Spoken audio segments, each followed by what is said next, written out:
నమస్తే, welcome to four sides political thought. నేను మీ వాసుదేవన్. రెండు తెలుగు రాష్ట్రాల్లో విపరీతమైన పరిణామాలు చోటు చేసుకుంటున్నాయి. చాలా ఫాస్ట్గా, చాలా వేగంగా. ప్రత్యేకించి ఆంధ్రప్రదేశ్ గురించి మాట్లాడుకునే క్రమంలో ఈరోజు Pawan Kalyan Janasena commander in chief చేసిన ప్రకటనతో తెలుగుదేశం ఒక్కసారి ఉలిక్కిపడింది. ఒక్క కుదిపేసినట్టయింది. నిన్నటి వరకు అవాకులు చవాకులు పేలుతూ వస్తున్న స్వయం ప్రకటిత నాయకులుగా చలామణి అవుతున్న తెలుగుదేశం పార్టీ నాయకులకి కడుపు నిండా పెట్టాడు పవన్ కళ్యాణ్ ఈరోజు. ఈ అంశానికి సంబంధించి సమగ్ర విశ్లేషణ అంచడానికి మనతో ఉన్నారు senior political analyst Chandu Srinivas గారు. నమస్తే శ్రీనివాస్ గారు. నమస్కారం వాసుదేవన్ గారు. సో కడుపు నిండా అంటే మార్నింగ్ బ్రేక్ఫాస్ట్, లంచ్, డిన్నర్ అన్నీ కలిపి పెట్టేశాడు. ముందుగా 75వ గణతంత్ర దినోత్సవ శుభాకాంక్షలు. అలాగే దాంతోపాటుగా మెగాస్టార్ చిరంజీవికి అత్యున్నత 2వ పౌర పురస్కారం దేశంలో పద్మవిభూషణ్ ప్రకటించడం పట్ల కూడా మనందరం తెలుగు జాతి యావత్తు అభినందించాల్సిన గర్వపడాల్సిన విషయం. ఆయనకి వాస్తవానికి ఆలస్యమైంది. రాజకీయాల్లోకి వెళ్ళారు కాబట్టి ఆలస్యం. డాక్టర్ బయట నుంచి రాజకీయాలు చేసిన అక్కినేని నాగేశ్వరరావుకి ముందరే వచ్చింది. ఈయనేమో నేరుగా వెళ్ళటం వల్ల ఆలస్యమైంది. సో దాంతోపాటు ఇప్పుడు కరెంట్ టాపిక్లోకి వచ్చేప్పటికీ ఆయన ఏ అంశాలు పవన్ కళ్యాణ్ని ప్రేరేపించాయి ఆ రకంగా మాట్లాడటానికి? డెఫినెట్గా మీరు అన్నట్టు రాజకీయ పార్టీలు ఎప్పుడు కూడా సౌమ్యంగా ఉంటే కుదరదు. కొన్ని సమయాల్లో తన సహజత్వానికి విరుద్ధంగా ఉండాలి, అగ్రెసివ్గా ఉండాలి. పోరాట పటిమ లేనిదే ఈ రోజున జనసేన పార్టీ ఇప్పుడు నిలబడేది కాదు. ఆ పోరాట పటిమ చూసే ప్రజల్లో విశేష ప్రజాదరణ వచ్చింది జనసేన పార్టీ ఊహించిన విధంగా. ప్రతిపక్షాలు ఎవరు లేరు, ప్రశ్నించే వాళ్ళు లేరు, స్థానిక సమస్యలు పోటీ చేసే పరిస్థితి టీడీపీకి లేనప్పుడు ఆ ధైర్యాన్ని ఇచ్చింది జనసేన. క్షేత్రస్థాయిలో ప్రభుత్వ వ్యతిరేకతను ఎప్పటికప్పుడు ప్రజలకు తెలియజేస్తా, సమాజాన్ని అవేర్నెస్ చేస్తా, ఎంత పరిపాలన చేసి 151 సీట్లు ఇచ్చిన ఈ వ్యక్తి ఎందుకు ఇంత అవినీతిమయమైపోయాడని చెప్పేసి తరచూ ప్రశ్నించే వ్యక్తి పవన్ కళ్యాణ్. మీరు అన్నట్టు రేపు మార్చిలో 10 సంవత్సరాలు ఇది పార్టీ పెట్టి నిత్యం ప్రశ్నించడమేనా, ఎక్కడైనా పోటీ చేసి గెలవడా అనేది ప్రజల్లో ఉంది. ప్రజల మనసులో 2 చోట్ల పోటీ చేశాడు, ఓడిపోయాడు కదా. 2014లో త్యాగం చేశాడు, 2019లో విడిగా పోటీ చేసి ఓడిపోయాడు. 18 లక్షల ఓట్లు వచ్చినాయి. అంటే గౌరవంగా ఉంది కదా. ఎలక్షన్ కమిషన్ నిన్న కూడా గాజు గ్లాస్ గుర్తించారంటే ప్రజల్లో ఉందనేదేగా. 6% ఓటు అంటే మామూలు విషయం కాదు కదండి. 6.7 ఇప్పుడు అది 18% నుంచి 22% పెరిగిపోయింది. అటువంటి వ్యక్తికి పద్దాకల నా స్ట్రెంత్ చాలా తక్కువ, జనసేనకు అంత తేడా ఉంది, 10-15 సీట్లు ఇస్తే సరిపోతుంది, ముఖ్యమంత్రి పదవికి పవన్ ఎలా ఇస్తారు, ఇలా రకరకాల మాటలు ఆయన పాపం అనేక సందర్భాల్లో చాలామంది అంటున్నా విని ఊర్చుకున్నాడు తప్పితే, దాని బైబిల్లో సూక్తి కూడా ఒకటి చెప్పాడు, తనకు తాను తగ్గించుకున్నాడు హెచ్చింపడతారని. దానికంటే ఒక అర్థం ఉంటుంది. ఆ సూక్తి ఆయన ఇన్నాళ్ళు పాటిస్తూ వచ్చాడు, ఇవాళ తెలుగుదేశం పాటించాలి. డెఫినెట్గా అవసరం ఉన్నది. చాలు, మనం చాలా యా అయిపోయింది. టైం ఉండదు, దేనికైనా టైం బాండ్ ఉంటుంది. ప్రజలు లెవెల్స్ ఆఫ్ జనసేనని టచ్ చేసి గేమ్ ఆడదామనే ప్రయత్నం టీడీపీ చేస్తుంటే ఈ రకమైన సమాధానం, ఈ రకమైన అగ్రెసివ్నెస్ పవన్ కళ్యాణ్ నుంచి జనం ఆశించారు, జన సైనికులను ఆశించారు. సరే, ఆయన మంచి జాతి జరుపుకునే పండగ రోజున ఆయన దాన్ని ఓపెన్ చేసి పారేశాడు. మనసులో పెండోరా బాక్స్ని ఫస్ట్ కదిలించింది ఎవరంటే తెలుగుదేశం. ఏది అరకు అండ్ ఇంకొక సీటు విషయంలో, మండపేట విషయంలో వాళ్ళు ప్రకటన చేయటం. గోదావరి జిల్లాలో జనసేనకి పట్టున్న ప్రాంతాల్లో మండపేట సీటు టీడీపీ ప్రకటించడం అనేది కెలకటం కాదా? డెఫినెట్గా 100%. అది పొత్తు ధర్మం కాదండి వాస్తవంగా. మీరైనా నేనైనా ఓకే, యాజ్ ఎ లామెన్ కూడా చెప్తున్నాం. మనం కొద్దిగా సమాజం చదువుకున్నప్పుడు పొత్తు ధర్మం అంటే ఏంటి, మర్యాద ఇచ్చిపుచ్చుకోవాలి. నమస్కారాన్ని ప్రతి నమస్కారం. మీరు అసలుకి మీ నాయకుడు 55 రోజులు జైల్లో ఉన్నప్పుడు పలకరించే వ్యక్తి లేరే, అసలు పార్టీ అధ్యక్షుడు ఎక్కడికి వెళ్ళాడో తెలియని పరిస్థితి ఉన్నది, వెంటిలేటర్ మీద ఉంది. అటువంటి సిచ్యువేషన్స్ నుంచి ఆ కాపాడి పార్టీని బయటికి తీసుకొచ్చి ఒక చేయుతనందించిన వ్యక్తికి, పొత్తు ధర్మం ప్రకారం ఓటు చెల్లకుండా రాజకీయం చేద్దామన్న వ్యక్తికి మీరు ఇచ్చే గౌరవం ఇదేనా? మీ అబ్బాయి లోకేష్ గారు ఒక పరిణితి చెందిన రాజకీయ నాయకుడికి ఎమర్జ్ అయ్యాడు కదా. ఎమర్జ్ అయినప్పుడు నువ్వు ఏమన్నా విజయనగర సభలో ఏమన్నావు? అన్కండిషనల్గా సపోర్ట్ చేశారు పవన్ అన్న గారు. ఎన్ని జన్మలు ఇచ్చిన రుణం తెచ్చుకోలేని చెప్పిన వ్యక్తి 2 డేస్కే చంద్రబాబు నాయుడు గారు సీఎం అంటాం ఎంతవరకు సమంజసం? దాన్ని కూడా ఈయన సహించాడు కదా, ఏం మాట్లాడలేదు. ఆయన కూడా అది కూడా ఉదరించాడు. లోకేష్ బాబు ఇట్లా అనటం, నేను దానికి స్పందించడం అది కాదు కదా అన్నాడు. అంటే ఏంటి, స్పందించి ఉంటే ఇంకో రకంగా ఉండేదని. రెండోది ఆయన విఘ్నత అలా మాట్లాడటం, అంటే వాళ్ళ నాన్నగారు అంతకుముందు సీఎం చేసిన భావంతో ఆయన మాట్లాడాడు. అప్పుడు చాలామంది నన్ను విమర్శించారని మనసులో పెట్టుకున్నాను. మీ కోరికలు ఏ విధంగా భంగం కలిగిన విధంగా 3/4 3వ వంతు నేను రేపు జరిగే స్థానిక సంస్థల ఎలక్షన్స్ కావచ్చు మాట అన్నాడు. మా పార్టీ నాయకులు క్షమాపణలు కూడా చెప్తున్నాను అన్నాడు. డెఫినెట్గా క్షమాపణ కోరుతూ ఉండదు. అది విఘ్నత అండి. అంటే అది స్థితప్రజ్ఞుడు, సమకాలీన రాజకీయాల అవకాశాన్ని పట్టుకున్నాడే చెప్పగలరు. చాలా ఓర్పుతో ఉన్నాడు కాబట్టి ఆ ఓర్పు, నేర్పు, చేర్పు, కోర్పు మనం ఎప్పుడు మాడుకుంటాం. ఇవన్నీ కలిస్తే పవన్ కళ్యాణ్. కాబట్టి ఈ రోజున ఆయన హార్ట్ఫుల్గా తన ఉదయాంతరాల నుంచి నర్భగర్భంగా వ్యాఖ్యానించేది అందరూ ఆస్వాదిస్తున్నారు. ఇది కదా అనేది అందరూ చూడండి, అక్కడ ఉన్న అందరి ముఖాల్లో చిరునవ్వులు ఉన్నాయి ఆయన స్పందించిన తీరు. రెండో విషయంలో పొత్తు ధర్మం ప్రకారం ఈయన ఇవాళ మాట్లాడకుండా ఉంటుంటే జనసేనకి న్యాయంగా రావాల్సిన 60-70 సీట్ల వాటాని 15-20 కుదించేసేవాడు. సో అంటే చంద్రబాబు ఎలాగైతే లిట్మస్ టెస్టులు పెట్టి ఫీడ్బ్యాక్ తీసుకునే ప్రయత్నం చేస్తున్నాడో, ఇప్పుడు మీరు చదివిన స్కూల్ ఏంటో మాకు తెలుసు, అక్కడ సిలబస్ ఏంటో మాకు తెలుసు, మేము అంతకన్నా రిఫైన్డ్ సిలబస్ తోటి వస్తాం అని పవన్ కళ్యాణ్ ఈరోజు చెప్పాడు. డెఫినెట్గా చెప్పాడు. ఎందుకంటే రాజకీయాల్లో ఎప్పుడు కూడా సమకాలీన పరిస్థితుల్లో పోరాడే వ్యక్తి కావాలి. ఇంకొక మాట చెప్పాడు, నేను డెఫినెట్గా టీడీపీతో వెళ్తా, కానీ ఏంటి మిత్రధర్మం పాటించాలని చెప్పాడు. ఉదాహరించాడు లోకేష్ది 2 ఎక్కడ ఏ స్థానాలు కూడా చెప్పాడు. మీరు చెప్పారుగా, మీరు ప్రకటించారు కదా, నేను కూడా ప్రకటిస్తున్న రిపబ్లిక్ డే సందర్భంగా 6 రాజోలు అండ్ రాజానగరం ఈ 2 పక్కా సీట్లు అయ్యి జనసేన. ఈ పెద్ద ఇదేం కాదు, అంతకుముందు గెలిచిన సీటు 2 బాలకృష్ణ అక్కడ పక్క గెలిచే సీట్లు అనమాట 2 ప్రకటించారు. అంటే ఆ ప్రకటించగానే అక్కడ ఉన్న హాల్లో ఉన్న ఒక 1000 మంది ముఖంలో ఎంత చిరునవ్వు వచ్చింది, వెలుగు వచ్చింది. అది క్యాడర్లో. అదే సమయంలో ఒకటి చెప్పాడండి, నేను జగన్మోహన్ రెడ్డి గారి విషయంలో ఎప్పుడు కూడా ఆయనకి నాకు ఆర్థికపరమైన నివేదాలు, రాజకీయ కక్షలు నాకేమి లేవు, కానీ ఎక్కడ వస్తుంది ఆయన సిద్ధాంతాలని, ఆయన పాలసీని నేను విభేదిస్తున్నాను అని చెప్పాడు. అదేవిధంగా ఆ రోజు 2014లో వాసుదేవ్ గారు మీకు తెలియదా, ఆ రోజు అన్కండిషనల్గా అనుభవం వ్యక్తి రాష్ట్రానికి ముఖ్యమంత్రి కావాలని చెప్పి పవన్ కళ్యాణ్ గారు సపోర్ట్ చేయబట్టేగా జగన్మోహన్ రెడ్డి గారు ఆ రోజు సీఎం కాలేదు. అప్పటి నుంచి ఆయన మీద విభేదం పెంచుకున్నాడు. మళ్ళీ ఇప్పుడు 2019లో విడిగా పోటీ చేశారు, ఆయన గెలిచాడు. 2024 కలుస్తున్నాడు, మళ్ళీ ఎక్కడ నా సీటు దూరం అయ్యేదే ఇదిలో ఆయన ఉన్నాడు.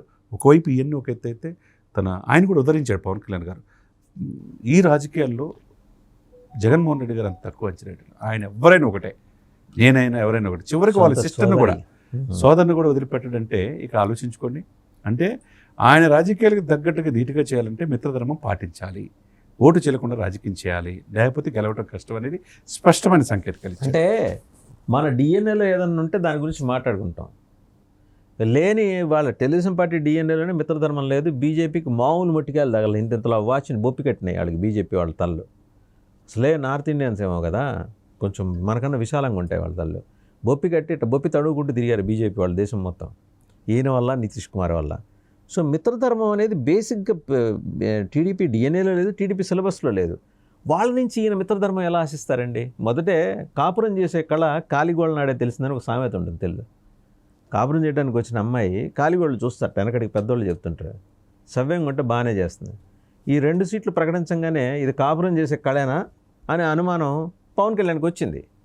రేపొద్దున ఏం పైగా కాలు దూవటం కాదా, గోదావరి జిల్లాలో జనసేన పట్టున్న చోట వచ్చి పోటీకి కాలు దూవటం కాదా అంటున్నాను. టీడీపీ నాయకుడు ఇప్పుడు తండ్రి కొడుకులు ఇద్దరు చేసిన తప్పే. ఆ రోజు పొత్తులో భాగంగా ఉన్నప్పుడు సీఎం పదవి చంద్రబాబు నాయుడు గారితో లోకేష్ మాట్లాడింది తప్ప. ఇప్పుడు చూడండి సోషల్ మీడియా, టీడీపీ సోషల్ మీడియాలో ఎలాంటి కథనాలు వస్తాయి. రేపు ఎక్కడ కూడా స్పందించొద్దు. ఇంకొక ఆయన ఉంటాడు, ఆయన ఉత్తపలు కానీ రేపు దాంట్లో ఏం రాస్తాడు చూడండి. అది సరే, ఇక ఎవరి కాళ్ళు వాళ్ళ ఆలోచనలకు తగ్గట్టుగా ఉంటాయండి. ఇక్కడ ఏంటంటే సోషల్ మీడియా టీడీపీలో ఎవరు స్పందించొద్దు, పవన్ గారిని ఏమనొద్దు.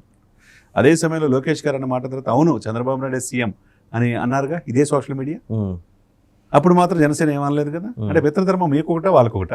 ఇక్కడ ఏంటంటే క్షేత్రస్థాయిలో అంటే ఓటు పోలరైజేషన్ కావాలన్నా, ట్రాన్స్ఫర్మేషన్ ఆఫ్ ఓటు కావాలన్నా, మీకు గాజు గ్లాసు గుర్తుతో పాటు సైకిల్కి మీ స్థానాల్లో వేయాలన్నా పొత్తులు, గౌరవప్రదమైన సీట్లు, అంతే, పవర్ షేరింగ్, ఈ 2 క్లారిటీ ఉండాలి.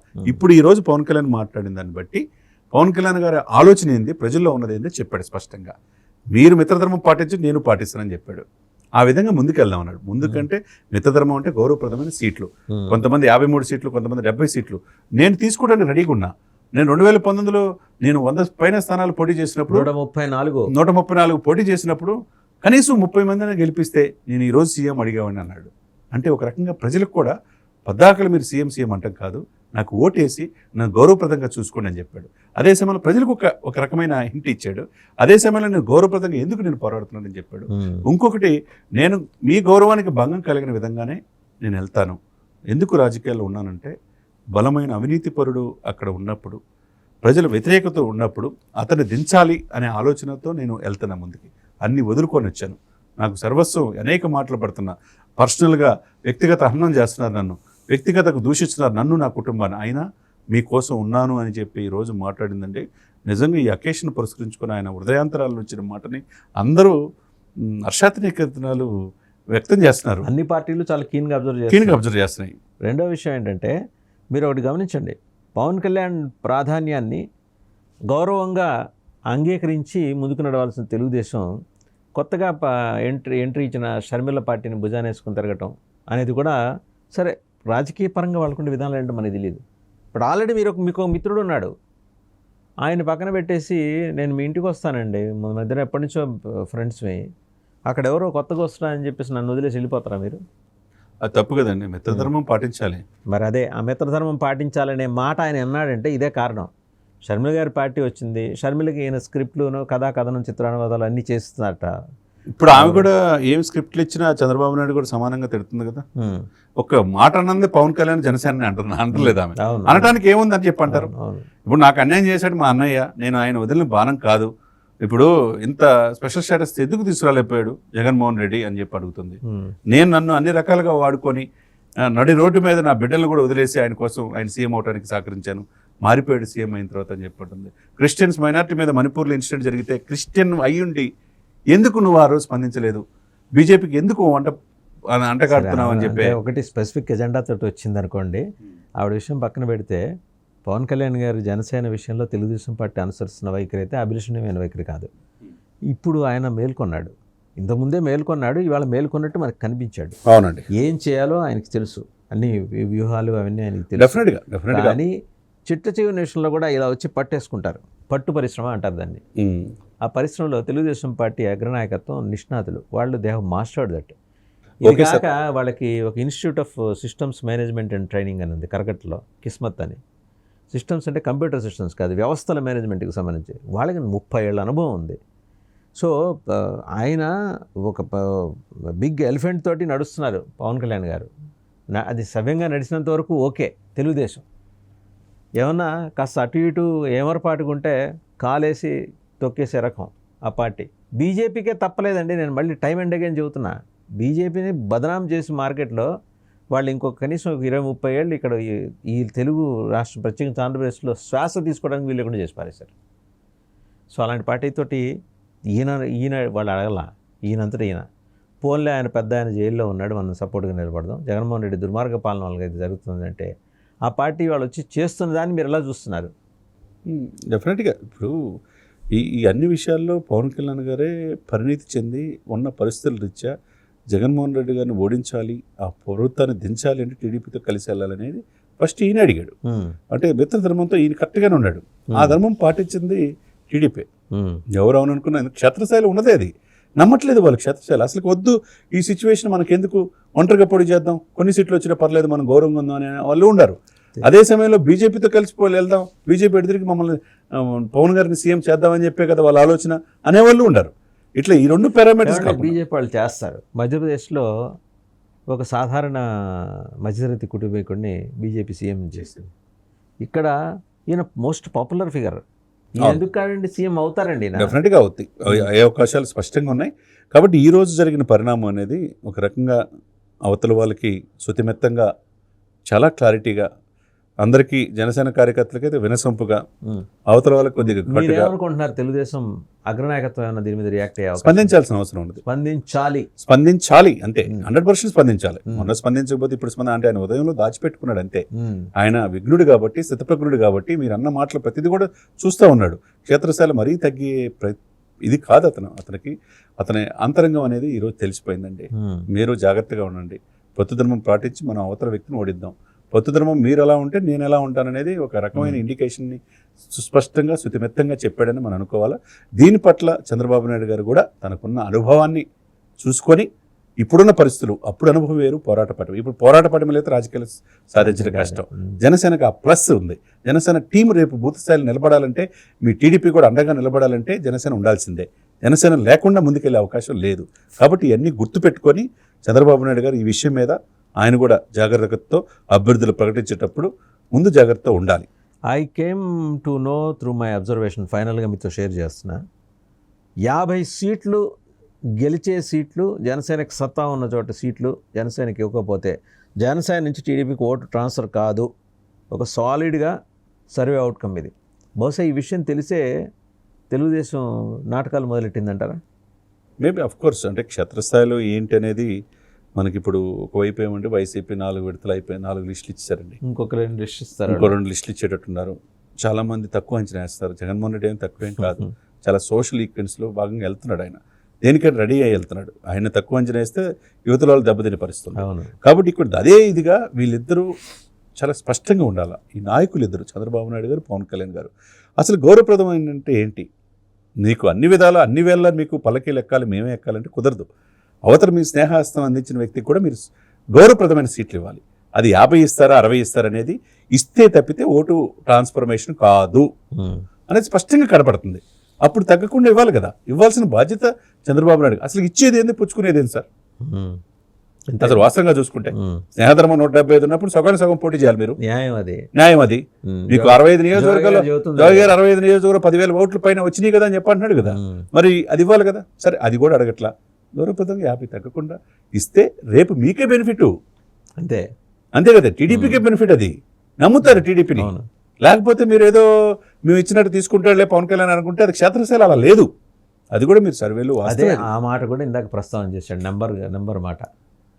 సో థ్యాంక్ యూ చంద్ర శ్రీనివాస్ గారు, thank you very much. So చూసాం కదా ఒక సమగ్రమైన విశ్లేషణ ఏంటంటే జనసేనకి ఎక్కడ స్ట్రెంగ్త్ ఉంది, ఏ నియోజకవర్గాల్లో, ఏ జిల్లాలో, దీని మీద క్లారిటీ ఉంది. జనసేనకి క్లారిటీ ఉంది, జనసేన కమాండర్ ఇన్ చీఫ్కి క్లారిటీ ఉంది, వాళ్ళ క్యాడర్స్కి కూడా క్లారిటీ ఉంది. ఇంత క్లారిటీ ఉన్న తర్వాత ఏంటంటే గోకి మరీ రక్తం వచ్చేలా చేసుకున్నది ఎవరంటే తెలుగుదేశం. మండపేట ఈస్ట్ గోదావరి జిల్లాలో ఉంది, రామచంద్రపురం పక్కన అనుకుంటాను. అది సాలిడ్ జనసేన, ఉభయ గోదావరి జిల్లాలో సాలిడ్ జనసేన సీటు. దాన్ని అక్కడ తెలుగుదేశం క్యాండిడేట్ని అనౌన్స్ చేస్తామంటే, ప్రకటిస్తే ఊరుకుంటాడులే. ఇప్పటివరకు చంద్రబాబు గారి సీఎం అని లోకేష్ బాబు అంటే ఊరుకున్నాడు కదా, ఇప్పుడు కూడా ఊరుకుంటాడులే అని తెలుగుదేశం భావించింది అనుకోండి. కడుపు నిండా భోజనము సమాధానం 2 పెట్టడానికి వస్తున్నాడు, కాచుకొని కూర్చోండి, అంతే మీరు చేయగలిగింది.